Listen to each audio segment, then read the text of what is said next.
مرحبا فيكم بحلقة جديدة من بودكاست جلسة تجميل. معي أنا دلال وباستضافة الدكتور أحمد الشريفة استشاري جراحة التجميل. اليوم حنحكي لكم عن الإجراءات التجميلية البسيطة مثل شد الجفون، رفع الشفة، رفع الحاجب، شد الجبهة، أو حتى تجميل الأذن الخفاشية أو البارزة.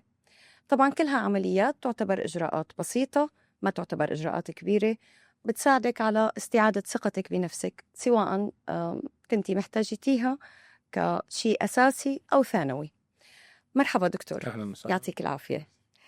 دكتور، كتير ناس لما بتسمع كلمة جراحة تجميل فبيروح بالها لشيء كتير كبير، جراحات عمليات الطويلة عمليات تجميل، مدة ريكفري، وقت ريكفري طويل. دي حقيقة. شو بتحب تقلن للمستمعين؟ طبعا في جزء كبير من عملياتنا الريكفري بتاعها طويل شوية، عمليات طويلة، خصوصا صحيح. بادي كونتورنج، شد الوش إلى حد ما عمليات طويلة. مهم. بأقل الأنف خالص، الأنف تعتبرش بالنسبة لي أنا عمليات طويلة الحمد لله. مهم.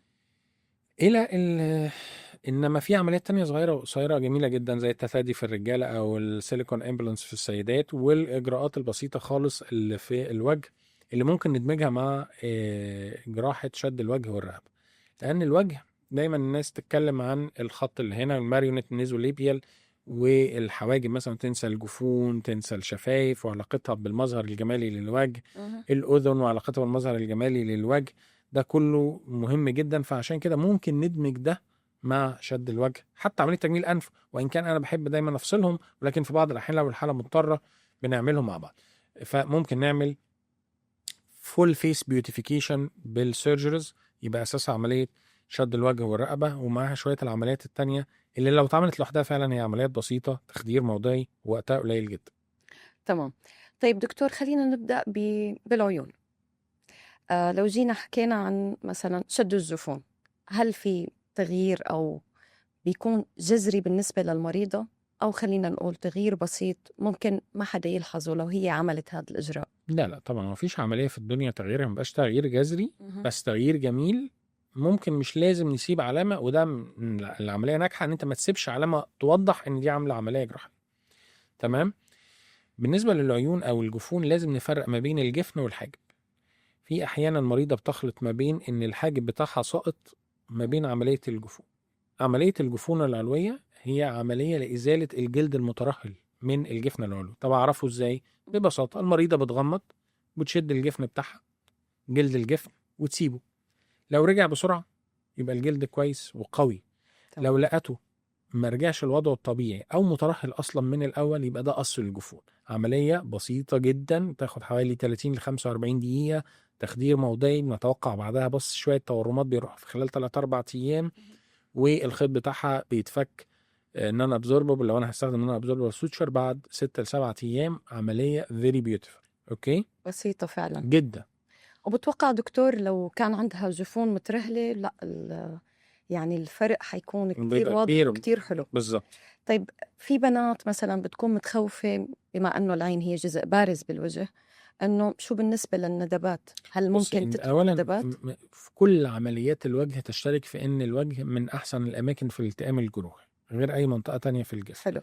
واحنا بنحط الجروح في مكان مخفي على قد ما بنقدر، يعني زي ما بنحط جرح الجفن غالبا بيكون في تانية الجفن، اول ما المريضه بتفتح عينيها الجرح ما بيبقاش باين. ده بالنسبه للجفن الايه العلوي. العلوي. الجفن السفلي الامور بتبقى فيه غالبا بنشتغل عليه عشان الاكياس الدهنيه. المريضه تيجي تشتكي تقول لك انا عيني منفخه من تحت. صحيح.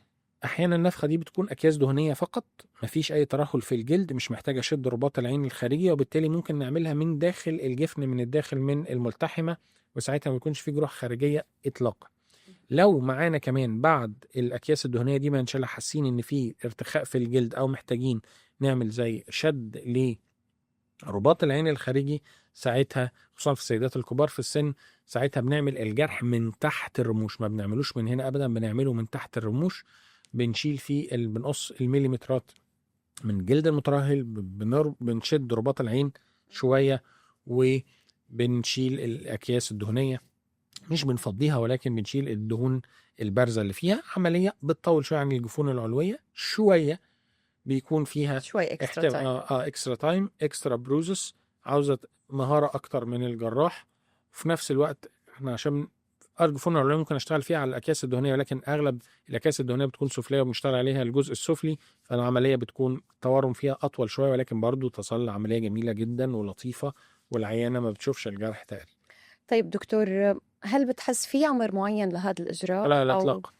عادي السؤال ممكن ده أنت تتعرض له؟ السؤال ده قتل بحثا. حتى شد الوجه ما عادش فيه عمر معين.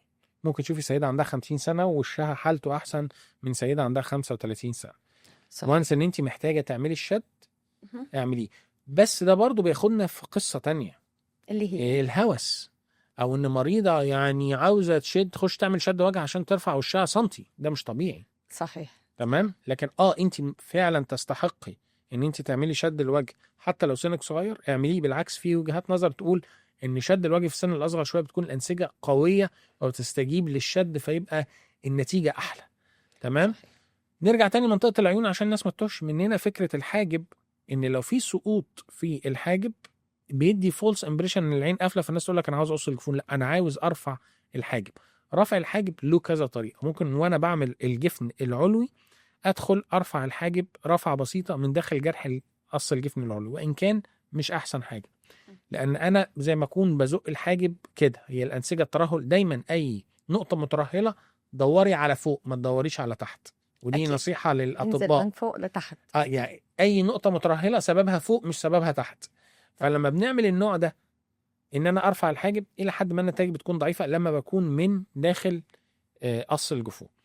لكن في نوع تاني نقص الجلد منطقيه ماشي مع الحاجب، باخد جرح فوق الحاجب من فوق رسمه الحاجب واشد شويه الجلد ده فالحاجب يرفع.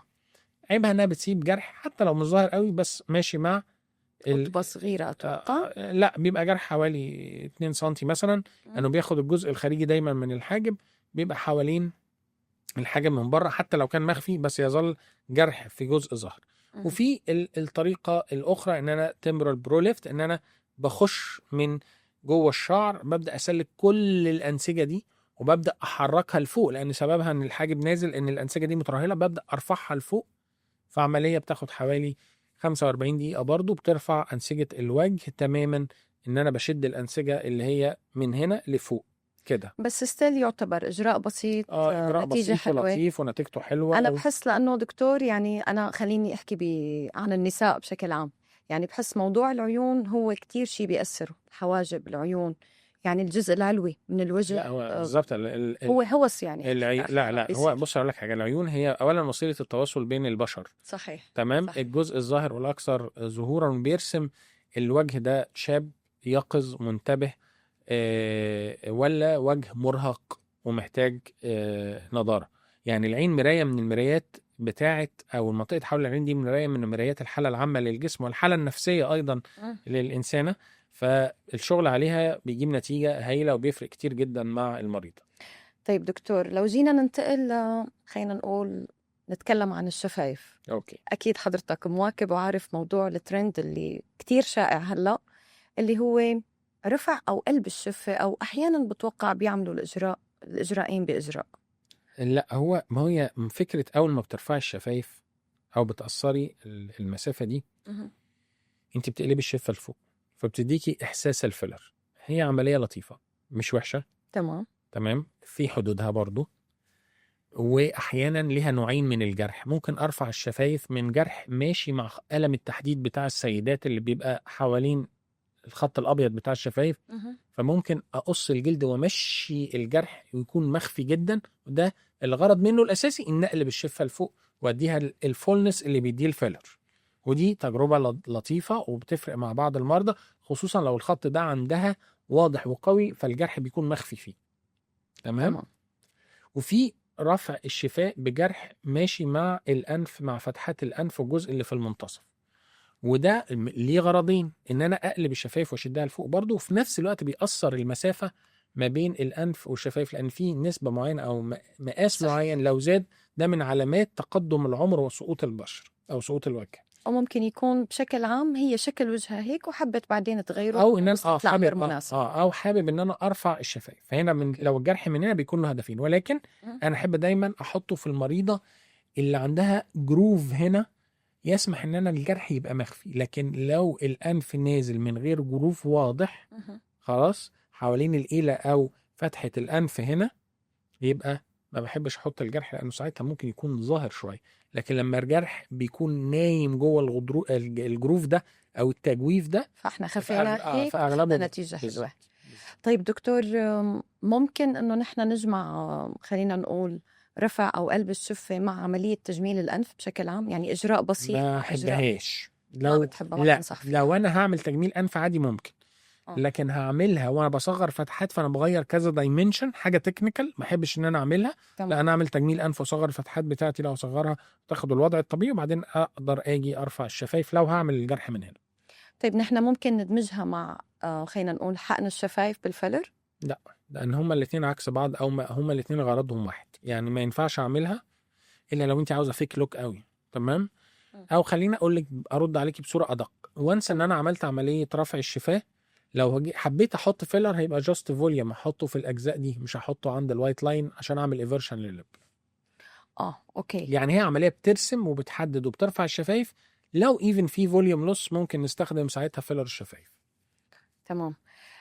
طيب دكتور، شو الحالات اللي بتنصح فيها خلينا نقول لموضوع قلب الشفة؟ هل ممكن في بنات تجيك وتقلها لا ممنوع مش محتاج، او عندك ظرف صحي معين؟ لا، ظرف صحي معين لا طبعا، باستثناء الظروف الصحيه اللي تمنع اي مريض عن اي جراحه. ولكن لو المريضه مهووسه، عندها هوس بالشفايف المقلوبه، ده مش صح. لو المسافه، لو انا هصغر من هنا المسافه بين الانف وحافه الشفه العلويه مسافه طبيعيه، لو الشفايف اصلا مقلوبه ومرسومه فانا مش هعمل لها العمليه. لكن امتى انصح بيها؟ لو الشفايف فلات، لو محتاجه تترسم ومحتاجه تترفع، المسافه دي عاليه في ست متقدمه في السن وهنعمل شد وجه، مش عاوزين يبان ان الشفايف شويه ساقطه عن مكانها الطبيعي، او المسافه دي كبيره، ساعتها العمليه بتكون مناسبه ليها جدا. طيب دكتور، في عندي هيك استفسار. لو جينا نحكي عن موضوع كمان قلب الشفة، هل ممكن أنت لو في عندك مريضة بتحقن بشكل دوري، بتحب الشفايف الممتلئة المقلوبة، تجي أنت تنصحها أنه أنت وقفي حقن فيلر، خلينا نعمل إجراء تجميلي بسيط وتوقفي حقن الفيلر، بتوقع أفضل لصحتك، أفضل للونج تيرم؟ طبعا ممكن تنصح بهيك شيء؟ طبعا اكيد. تمام. طيب هلا حنحكي عن موضوع بتوقع بنسميها الأذن الخفاشية يعني أو دلوقتي البارزة. احنا بنقول البارزه، أيوة. عشان الناس ما تزعلش من الكلمه. تمام. كان هي الاذن البارزه prominent ear. تمام. هي بتبقى عيب اصلا، يعني في تطور الاذن، صوان الاذن ممكن يتلحق في سن صغير قوي لو الاهل واعيين بحاجه اسمها المولدنج، ان انا اجيب تركيبه معينه وتلبيسه معينه، خصوصا الغضاريف في الاول بتبقى مرنه بتاثير الاستروجين بتاع الام في دم البيبي في اول شهر مثلا. لكن بعد كده كل ما عدى الوقت ده لازم يكون تصحيح جراحي، وافضل وقت نصححه لو الحاله صعبه وكبيره عند سن المدرسه عشان التنمر والكلام ده كله. لو عدى وبرضه النتائج بتكون قويه وسريعه، وما بنحتاجش ان احنا نلبس الهيد باندز او اللفه نلف ودنا عشان تفضل ثابته في مكانها المده طويله، نعمل لهم كفر مثلا. لكن لما في ناس بتستنى عليها لحد ما تبقى ادلت او تكبر قوي، فساعتها بيكون تصليحها سهل برضو، ولكن بيحتاج ان هو يلبس باند لمده اطول علشان يحافظ على النتيجه، والغضاريف بتكون مقاومه وسميكه، فبتاخد مننا مجهود اكبر في اعاده تشكيل غضروف الاذن. عمليه سهله جدا بسيطه، خصوصا لو بتتم مع طفل متعاون في سن كبير شويه، ممكن بتخدير موضعي، وعمليه من العمليات اللذيذه جدا يعني. طيب دكتور، ممكن انه نحن خلينا نقول اللي بنعرفه انه هي الاذن هي غضروفيه، فممكن انه تبرز هي على كبر، يعني ممكن الانسان يخلق واذنه طبيعيه مع النمو مثلا والكبر تبدا تبين انها بارزه، او هي خلينا نقول from the very beginning من لما بيخلق الانسان؟ اغلب الحالات من الاول من الاول يعني. بيبين.